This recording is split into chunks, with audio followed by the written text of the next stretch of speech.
I'd like to welcome you all this afternoon to the presentation Anika is going to do. Anika comes to us from Vancouver Island, and then Prince George, and Vanderhoof, and Victoria somewhere in there. That's kind of neat. She has a lot of experience in rural nursing, and she multitasks, which is really good because in a small campus like ours, multitaskers are really important because we never have one job up here, right? And so that's really exciting. And I'm happy to have her here because we have our offices next door to each other, and that means we get to talk, and so we get to know each other. And Anika has a real passion for living near the ocean and living inland, which is fun too because she has those two experiences now. It's always fun to talk to somebody who's new about the weather up here. That helps. So with that brief introduction, Anika, I'd like to turn it over to you. Thank you. I am Anika, as you know, and I was hired on as a senior lab instructor working in the nursing program here at UNBC at the Terrace campus. I would say that my journey has been an interesting one, where I would have never imagined to work in a rural area. I got my undergraduate degree at UNBC, and I was planning on working in a bigger center, but opportunities arose, and I was able to go to Vanderhoof. So from that experience in Vanderhoof, my eyes were really opened to what rural nursing practice is, and my goodness, my eyes were opened. I was, as a new graduate, thrown in and had to experience some challenging times in the first couple years. And so working nine years in rural practice really opened my eyes to the new graduate experience in rural areas, and seeing a variety of experiences that these new graduates faced, and the challenges as well as the positives. And so that made me want to figure out, how do I support these new graduates, and how do I get a better understanding of what they are experiencing, and is what these new graduates experiencing in Vanderhoof, is it known in other areas, in other rural areas across the world? So I went back to school to Victoria, and I began my journey of doing a capstone project exploring the new graduate nurse transition into rural areas. And I did a literature review exploring that phenomenon. Now, as you know, there's not very much known in literature about the new graduate experience. There is growing research out there about rural nursing in general, thanks to Martha McLeod, Leila Zimmer, and many others in Canada about rural nursing. But the new grad experience, there was still a lack of understanding about the new grad experience. So on that, I wanted to delve in and get a little bit better understanding. So I'd like to read a story to you that was recounted to me by a new graduate acquaintance of mine. Imagine you are working in a 24-bed hospital as a recent nursing graduate of 2 months. For this night shift, you are responsible to care for 8 medical surgical patients. In addition, you are assigned 1 postpartum mother with a 2-hour-old neonate or newborn who had breathed in meconium. Baby was vigorous at birth, and there seems to be no problems at this time. Unfortunately, you are working short-staffed, but thankfully the other registered nurse is a veteran with 11 years experience, and she is busy working in the emergency department because you have not been orientated to work there yet.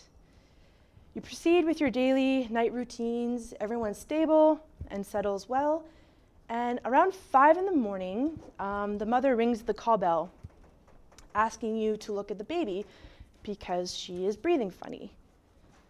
You go in to assess the newborn, and you notice that there is an increased respiratory rate, but that is the only abnormality you note. All other assessment findings are normal. So in your uncertainty about what to do, you decide to discuss it with your partner in the emergency department. As you go in there, she is quite busy, and she's not supportive and says to you, if I had to figure things out on my own when I started, then so do you. You're scared to call the physician because he told you only to call him if someone was dying and that he had a busy shift during the day and he wanted some sleep. The decision is made to leave it and reassess. As the night progresses, one of your other patients falls to the floor, and you forget to go back to reassess the newborn. At shift change, the mother rings again, even more concerned, and another nurse from day shift coming on decides to come with you and check the newborn, and during that check, together with you, you've discovered that the newborn has deteriorated and determines that the newborn has to be transferred to a tertiary center because the baby has become septic. You leave.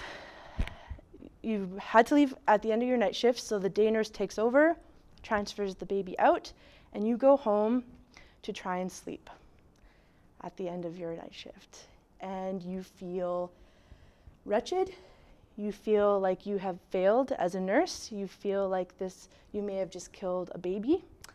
And you lie in bed questioning everything you've done that night and your decision to ever become a nurse. And why did you become a nurse? And should you continue on in this profession? So this one was an extreme story, but it is one that happened. And from this new graduate telling me this story, my heart breaks because the feelings of isolation, of abandonment, and fears of incompetency are very much real for new graduates. And I believe that no new graduate should ever have to experience these feelings.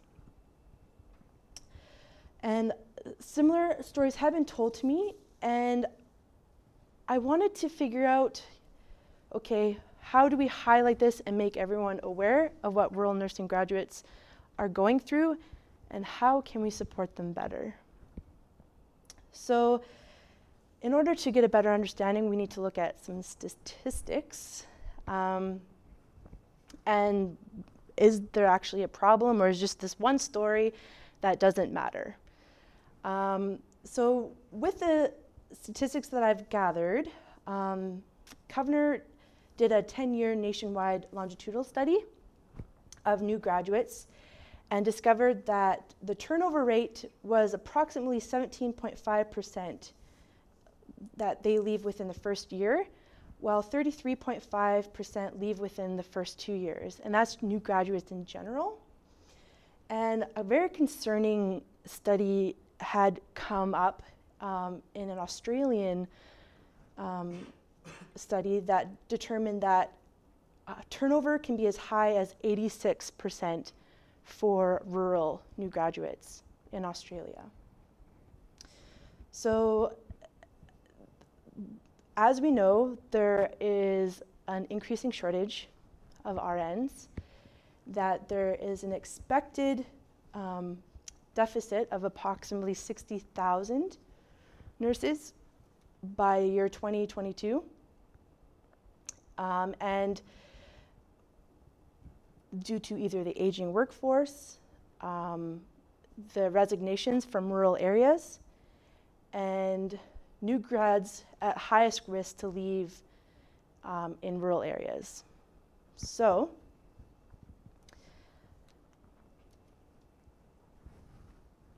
my personal experience, there's high turnover rates of new graduate nurses.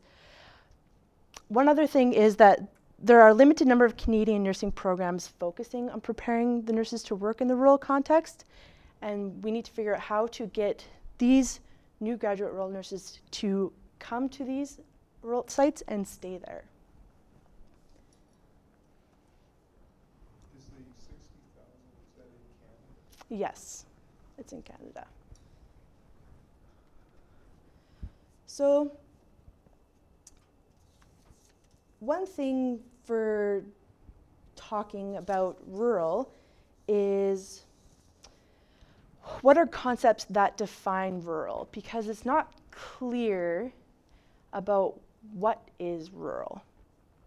So, in my searching of the literature, there's no consensus, basically.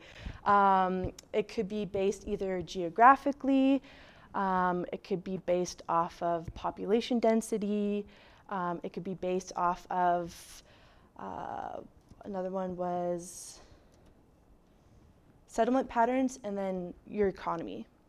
Those are the main ones that how you determine what rural is. The Canadian Association for Rural and Remote Nurses said anything that's not urban, and which is pretty broad and lacks clarity. The hard thing is with rural culture is, it's very much subjective. And I don't know, how many here have grown up in a rural community, by show of hands? And more than one, or just one? Okay.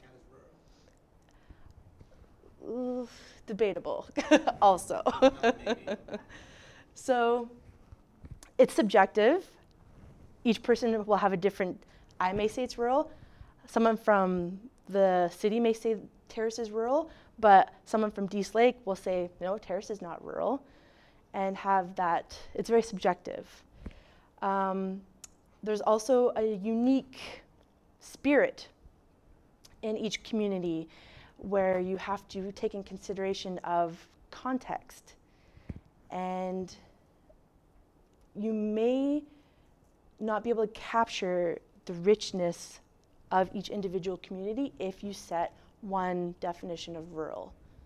Do you have a question, Amanda? I was just wondering if the literature that you reviewed separates rural versus remote, or are those kind of encompassed within the same term? That I looked through, the Australian studies did have some where they differentiated. I know in some of the Canadian studies that Martha had defined that quite well with the Canadian statistics from CIHI, but not every study was able to differentiate it very well.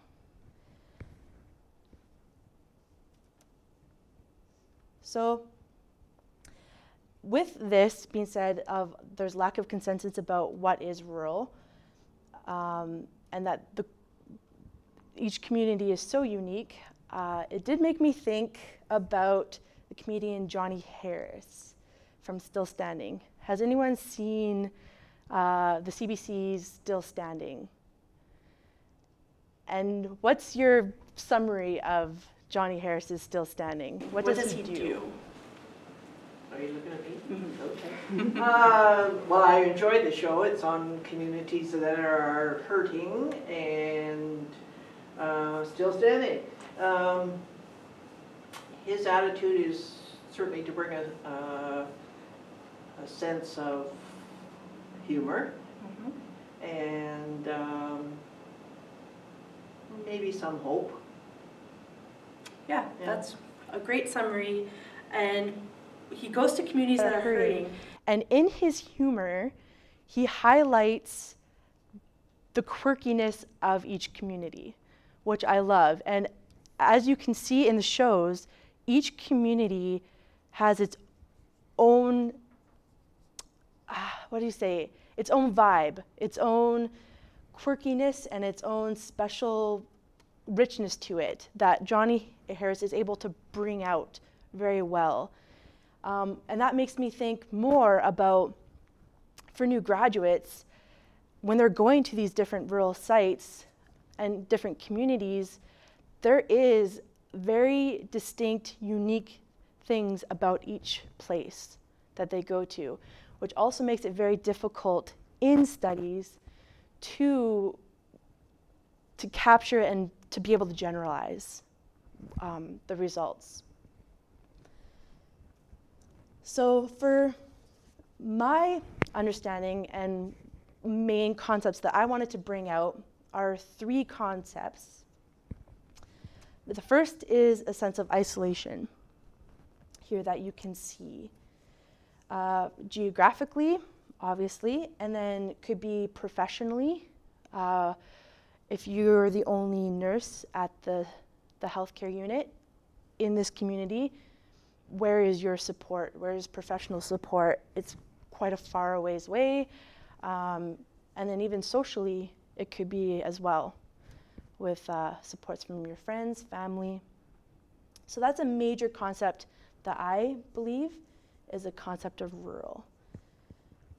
This has found to negatively impact job satisfaction, recruitment and retention, and the quality of healthcare delivery. The second is the vast knowledge base that is required, and the roles which Martha McLeod described as the multi-specialist role. As Ed alluded to earlier on, with the multi-specialist, you're doing many things that may not be within the scope originally designed for the registered nurse. So for her example, on any one shift, there could be a baby born, 1 or more motor vehicle accidents, and patients coming in for minor emergencies. And that breadth is very challenging for new graduates because of the knowledge base required to be able to competently and safely care for these patients. And finally, the rural environment includes the interweaving. Sorry, that was the multi-specialist. And then finally, the rural environment includes the interweaving of nurses' professional and personal lives. So who here sees friends at a grocery store on a regular basis, by show of hands? So in urban centers, this may not be as common, but it's a challenge for nurses because of the lack of anonymity.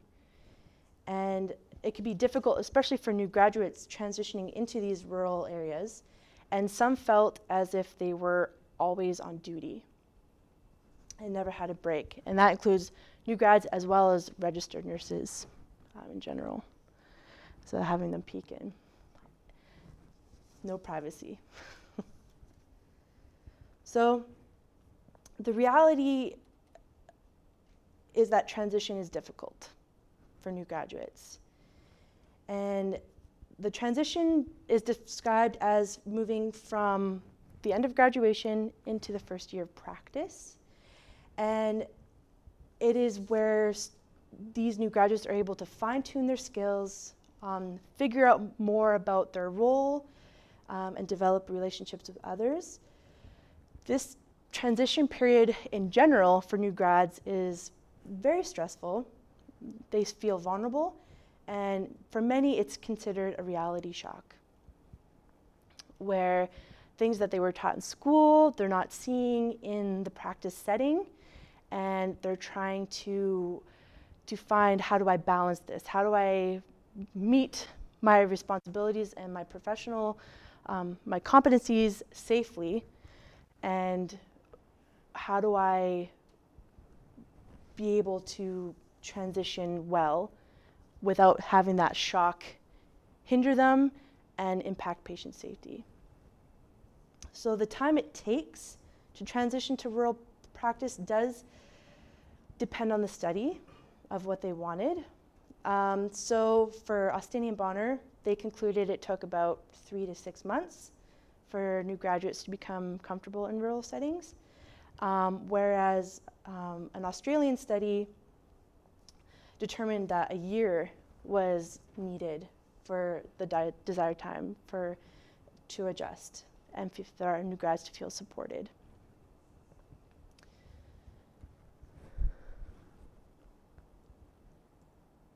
So in my literature review, I came up with 3 main points: that the students experience professional realities that include role ambiguity, the challenges in conflict, and then knowledge-based practice, and great expectations from all people, from all sites. So in this regard, students were having great difficulty finding their way and feeling like they're walking on a thin tightrope and not sure where to go and not sure who's wanting what. So the role ambiguity is one of the main findings in rural nursing, whereas their managers were expecting them to do something, staff were expecting them to do another thing, and they weren't clear on what is it they're supposed to be doing for rural nursing. The roles and responsibilities were changing, and at times, one Australian study found that new grads were expected to preceptor students and work in leadership roles right away. And from my own experience, I was expected to preceptor students within 3 months of me starting, and also to take charge nurse responsibilities by 3 or 4 months as well, and work alone on night shifts. And at times, I know from my own experience and talking with others that they are expected to work alone, and new grads were paired with other new grads alone on night shifts, both with no experience for maternity, and then hoping and praying that no one came in labor because both weren't trained in it, or having to call in the head nurse to come in and help them.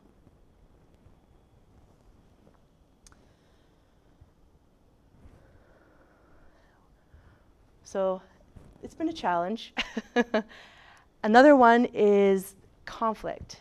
So students, or new graduates I should say, were voicing that they were experiencing horizontal as well as vertical violence in different settings, which was tough to hear.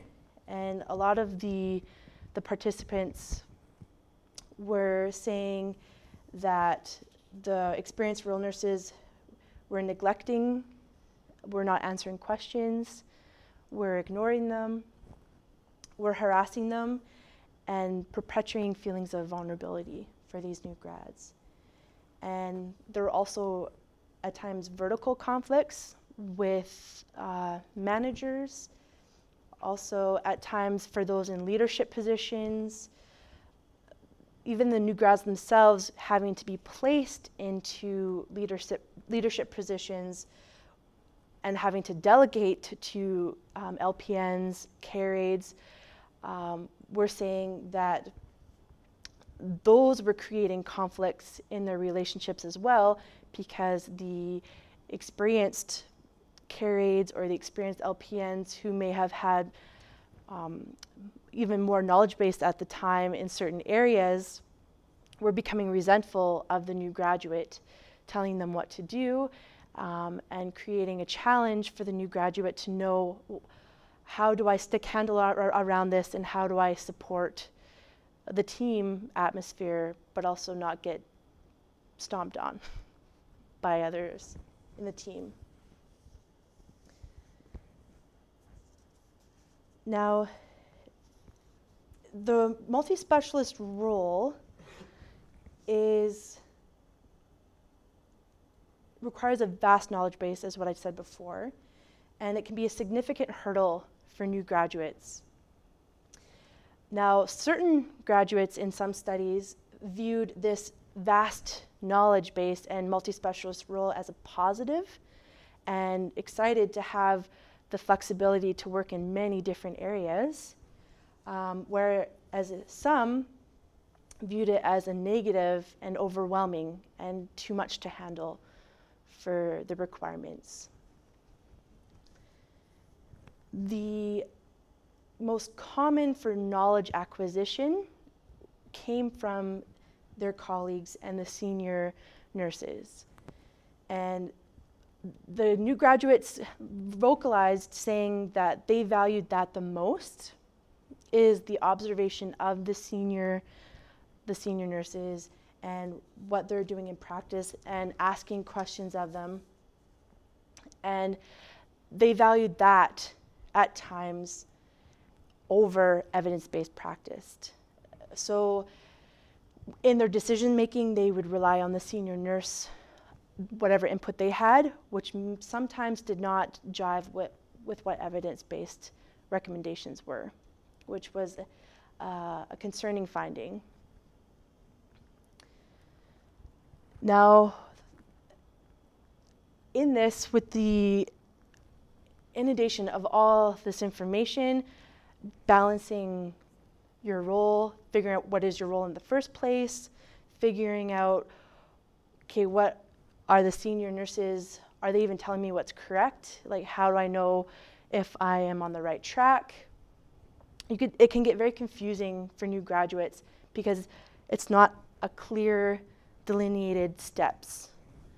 And so the ability to be flexible was something that came out as well, of being able to go with the roll, like roll with the punches and figure and try and gather and make your own definition. Okay, what does this role mean for me in this?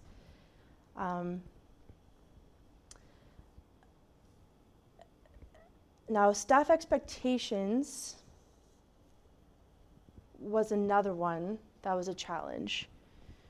So expectations were not clearly communicated. That was some of the feedback from some of the students or the new graduates. They're saying, I don't know what I'm supposed to be doing, and I'm not sure what they want, but the new grads were saying, I want a corroborative, supportive environment where I have time to become acquainted with my environment, and saying that they would be supported, whereas feedback was saying that the staff were actually saying they wanted students to be work ready and independent.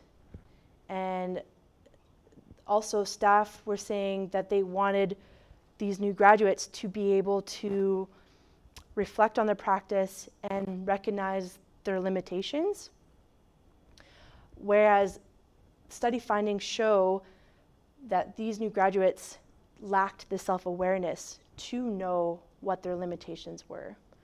And so the managers, with expectations of these new graduates coming in, being able to hit the ground running, be independent, and recognize their limitations, did not match with what students were wanting. So this is a key finding, I think, that deserves further investigation of how can we bridge those expectations and to make it clear of what everyone is wanting from these new graduates.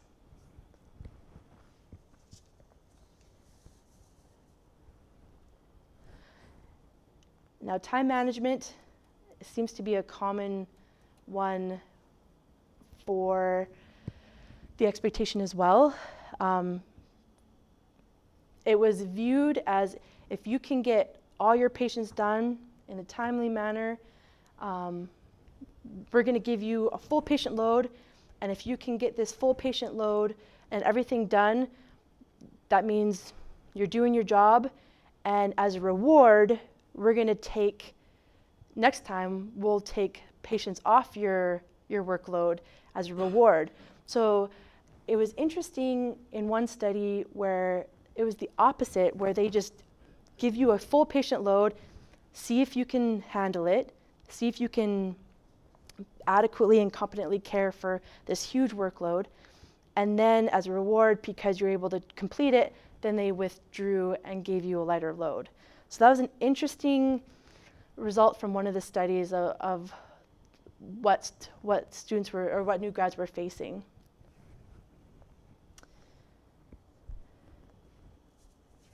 So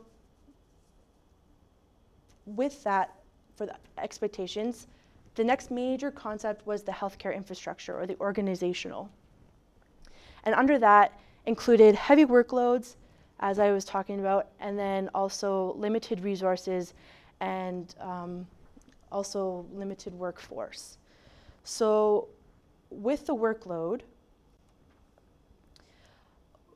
one participant said, I had 2 days of orientation, and then they said, right, this is you. I had 14 patients to look after, and I nearly died. I was shocked. I had to walk up and down for 10 minutes trying to get my head around it. I think 14 patients for a new grad without any other RN around is too much.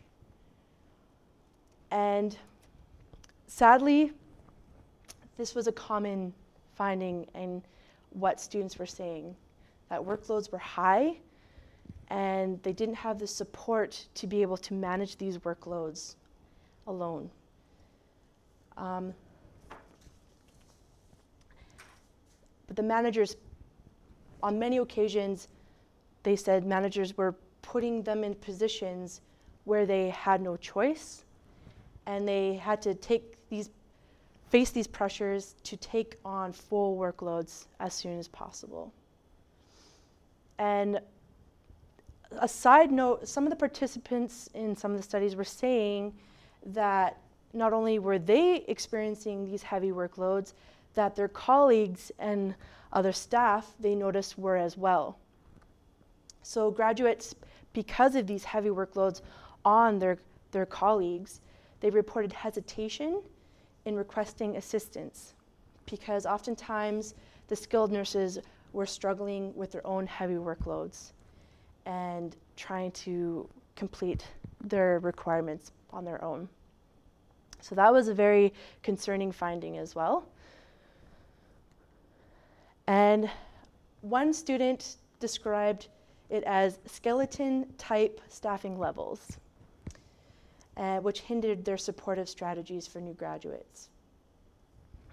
That being said, they would have support on the floor, but very minimal.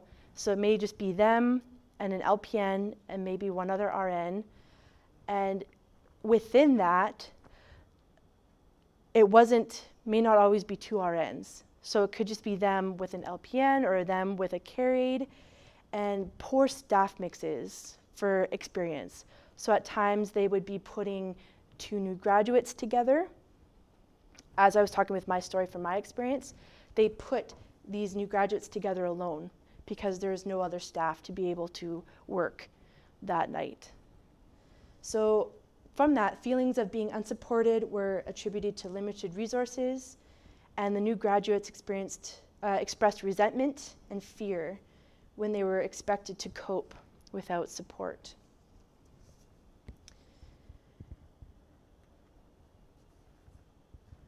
So my third point was in relation to personal realities. And for personal realities, I included the workplace environment and fitting in with the ward culture, as well as community integration. So findings from this, as we know, graduates desire to be supported. And fitting into a workplace is a challenge. And it all depends on the culture of the workplace that you're in. So as I was talking about earlier, with certain communities, each community has its different quirks and amazing things about it. I believe the same is true for health units and hospitals that you work in as well. So some students described their experience as wonderful, and they felt supported. They felt like they were integrated into the community, whereas others had the complete opposite experience on a different study. And I think that boils down to the environment and the organizational setup and support that they had and the culture of the unit. So studies report that a sense of belonging and being a supportive team player as important for new graduates and staff alike. And I believe the team player aspect is huge, especially thinking about the rural context. I think the need for people to stick together and support each other in rural areas is higher in urban areas compared to my observations. I don't have studies or anything to back that up, but I'm sure I could find something. But I think the sense of community and team and supporting each other is higher in rural areas. And for new graduates to be able to be integrated into this workplace setting is very important, and that they themselves have that sense of team and that sense of supporting each other.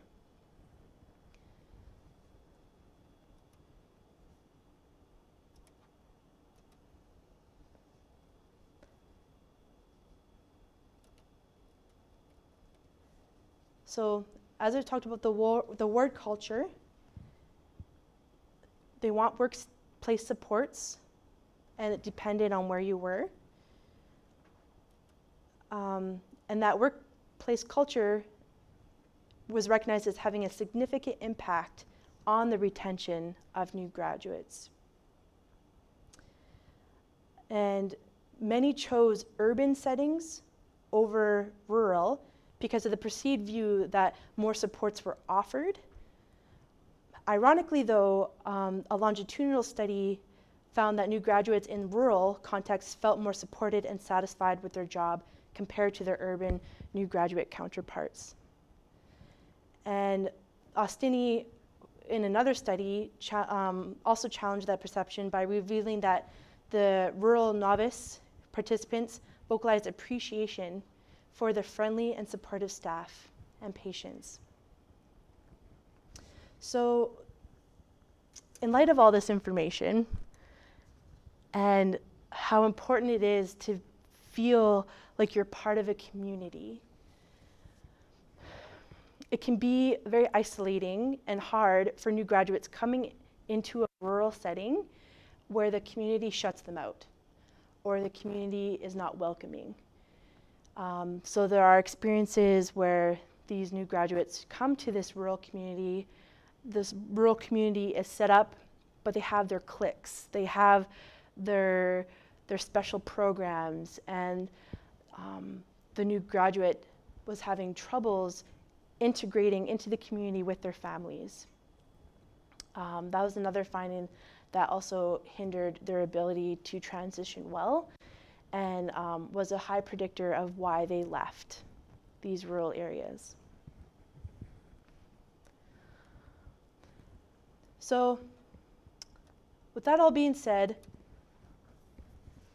multiple challenges exist for these students, but there was also positives with the community integration and the supports. But it all depends on where you are and the organizational supports that are set up already. So I was thinking, well, what does this mean for us? And why, with what these new graduates are telling us, how can we find a solution? And I think there are a couple in relation to, for me as an advanced practice nurse, as an educator, finding research about how do we in our programs bring out these concepts of delegation. How do we teach the students in their undergrads to be better at delegating? How can we teach them to be better at conflict? And how can we, for their knowledge base, can we start with that generalist knowledge? How can we spread it out enough where they can at least survive at a surface level for a while as they go and delve into their own professional development? So I think as an educator, curriculum reviews, changes, thinking about those things. Also fostering collaboration with the stakeholders, so the communities, having the hospitals, the communities working together and coming together with ideas, thinking about how can we support these new graduates coming together and staying. What are some ideas that we can come up with? So those are steps to take forward, but it wasn't part of my literature review. But they're just some ideas, and I was just wondering, any of you guys have any ideas for supporting these new graduates off the top of your head? Yeah. Yeah, it seems to me that industry offers a model that might be emulated at some stage to do with apprenticeship. To take some kid out of an academic setting and throw him into the deep end of a medical emergency situation with responsibility for multiple lives and so on just strikes me as cruel and unusual.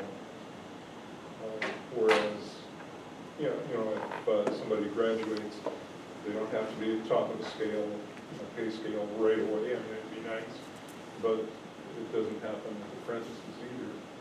And certainly some of the older, more skilled and more experienced nurses could provide exceptionally good transition from the academic setting into the work setting.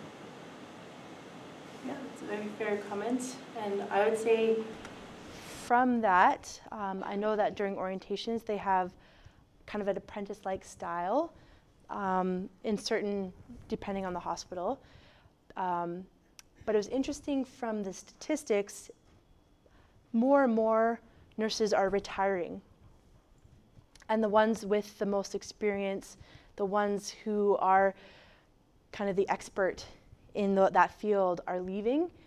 And it's a concerning statistic because the new graduates coming up are paired with other new graduates or ones with maybe 5 years experience out, and all the ones with 30 years experience are now beginning to leave and not having a good succession planning or support system of mentors. That's a challenge. Yes? I know the medical program does a pre-admission rural suitability index, and that's how one of the ways that they choose the students who will be sent to the north for their training at least. And I think it's something that probably should be considered. Maybe not everybody is a good judge of how they would perform in such an environment, or probably not fully aware of what the realities are of a rural site. And so some sort of assessment or even a self-assessment that could be done to match those who would be okay with the multi-specialist role and okay with getting their support at a distance online, and match those graduates with those sites rather than just whoever happens to apply. Maybe a higher probability of success that way. for sure. What was that called again? I think it's called the Northern or Rural Suitability Index. That's a great idea. Anyone else? All right. Well, Yes. it seems to me that a lot of rural communities have eccentricities and idiosyncrasies that apply to that particular community. I'm thinking perhaps of places that are perhaps dominantly one ethnicity or dominantly one religious background, or various of these other things. And it seems to me that in preparation for coming to work in a place like that, you need some kind of briefing or grounding in what's this community like, you know, compared to downtown Vancouver or someplace else. I'm not sure how you go about doing that, but just to be dropped into it again seems to be another kind of culture shock that might make all the medical aspects of your job more difficult. And I would say it could be, the onus could be on the new graduate applying to these rural areas. I think doing your homework of what community you're getting into, having a really good understanding, I think is really important. And I think even the interviewer from the hospital, if they want to be very thorough, giving these new graduates a heads up of the community and supports out there, and I think that would be very beneficial, for sure. I was talking to a new grad in the last 2 years about your presentation, and so I assumed that you had done a study of new grads in the north, and I was asking him, well, had he been studied, had been asked his comments, and he said, well, no, he didn't, but then I didn't know that your presentation was about your literature review. Yes. My goodness, knowing some of the new graduates in the north, they would quite appreciate an opportunity to take it to the next stage if somebody's able to find out what's actually happening in our part of the world.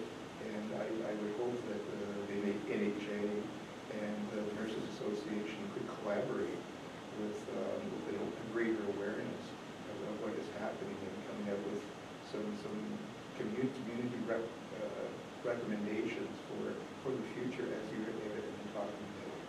But yes. That's a large project.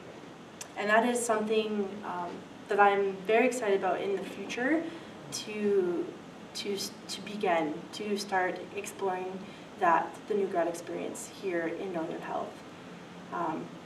But I'm just starting as a senior lab instructor, but that is in the long run, working alongside other team members. It would be wonderful if we could begin that. I agree. Especially because there are very limited studies out there in my literature review that were Canadian, which was surprising to me because of the emphasis on rural and remote and all the work that's been done in Canada in that field. The most came from Australia. Yeah. Something really unnerving about your presentation was your statistics on the numbers of nurses who leave profession within the first 3 years. Yes. I mean, you think, my, what an enormous waste of education, of time, of potential benefit to the community. So for that to happen, I don't know how we can overcome it. But it seems kind of outsized compared perhaps to some other professions and occupations. It is high. I would need to do more investigation into that about why, but it is high. Ed? I think in education, between 44 and 46% leave after 5 years, which in turn is an enormous waste. Lawyers is a very high rate. Generally, we find in the professions it's starting to approach 50%, which nobody is really putting together as a complete package of looking at the whole notion of professionalism and the stresses and strains that are involved in just learning the job. Because if you think about it, 5 years is about where you start to feel comfortable. So they're making decisions just about that time. And I think it's time as a society, as a community, or whatever, we need to really look at what are the motivating factors for leaving professions. It's not just nursing, it's the others too. And is it rural, the statistics for rural specifically for teachers, or is it in general? That's across both rural and urban. Okay. Interesting. Do you have a question, you think? I wanted to clarify, you had said the word turnover, and did that mean leaving a profession, or did that mean leaving those positions? I'd have to double check that, and I'd have to look that up again. But That would indeed be really high if they looked Yeah. at the profession. Yeah, completely. That one I have to look at the study again. But yeah. But the one with the 86%, that one was leaving. Yeah. So. Has there been any studies, I guess, looking into people entering the program? And like, I know when I applied at the college, I was expecting an interview or something, but there wasn't anything, and I was a little bit surprised by that because just because of the nature of the career.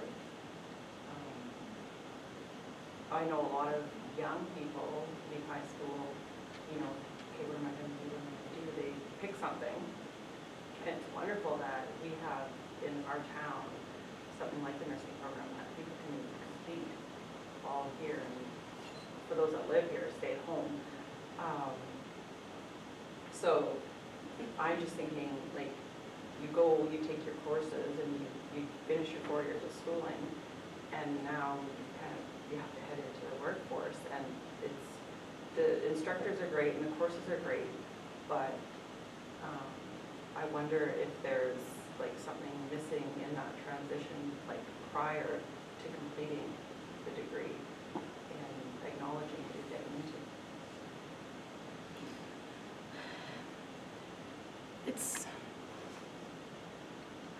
I think it depends on the person. And I agree, for interviews or having a better idea of what they're getting into sooner, I think is important. But then that being said, rural is so different from urban, with the specialty roles in urban that you're focusing in on one field. For those going into rural, I think even having an interview process for that, once the students have graduated going into rural, having what Amy was talking about, just figuring out, do they understand what rural is, and are they prepared for that? Yeah, it's a possibility. Any other questions? I'll rescue you. Thank you. Just on behalf of UNBC, Amy, we'd like to present you with an umbrella which is really significant for our environment. Much better than bamboo. I thank you very much. Thank you so much.